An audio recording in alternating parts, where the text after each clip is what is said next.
കൊച്ചു കുട്ടികൾക്കെല്ലാം തന്നെ കൂടുതലായിട്ട് ബ്രെയിൻ ഡെവലപ്പ് ചെയ്യുന്നതിനും നെയ്യ് സഹായിക്കും എന്ന് പഠനങ്ങൾ കണ്ടിട്ടുണ്ട്.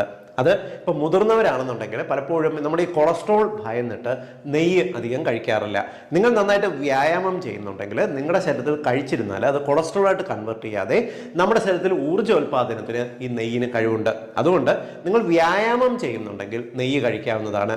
നിങ്ങളിനി കൊച്ചു കുട്ടികളൊക്കെ ആണെന്നുണ്ടെങ്കിൽ കുട്ടികൾക്ക് ഒരു നല്ല കോമ്പിനേഷൻ ഉണ്ട്. അതായത് ഇപ്പോൾ ശർക്കര, നെയ്യ്, പഴം ഇതിൻ്റെയൊക്കെ ഒരു കോമ്പിനേഷൻ ഉണ്ടാക്കി കുട്ടികൾക്ക് നൽകി വെക്കും. ഉദാഹരണത്തിന് ഇപ്പോൾ നമ്മുടെ ഏത്തപ്പഴം ഒന്ന് പുഴുങ്ങിയിട്ട് അതിനകത്ത് നെയ്യ് അല്പം ചേർത്ത് ഒരല്പം ശർക്കരയും കൂടെ ചേർത്ത് കുട്ടികൾക്ക് കൊടുത്തു നോക്കിയേ. പ്രത്യേകിച്ച് വളരുന്ന പ്രായത്തിൽ നമ്മുടെ ഈ ചെറിയ അളവിലുള്ള കാർബോഹൈഡ്രേറ്റ്സ്, മധുരം നമ്മൾ ഈ നെയ്യിൻ്റെ ഒപ്പം ചേർക്കുമ്പോൾ മധുരത്തിന് നമ്മുടെ ബ്ലഡ് ബ്രെയിൻ ബാരിയറിനെ ബ്രേക്ക് ചെയ്യുന്ന ഒരു കഴിവുണ്ട്. ഇത് നമ്മുടെ തലച്ചോറിലേക്ക് വളരെ പെട്ടെന്ന് ഊർജ്ജം എത്തുന്നതിന് സഹായിക്കും. അതുകൊണ്ടാണ് കൊച്ചുകുട്ടികൾക്ക് പലപ്പോഴും ഈ മധുരം ചേർത്തിട്ടുള്ള ഭക്ഷണങ്ങൾ കൂടുതൽ നൽകാനായിട്ട് സഹായിക്കുന്നത്.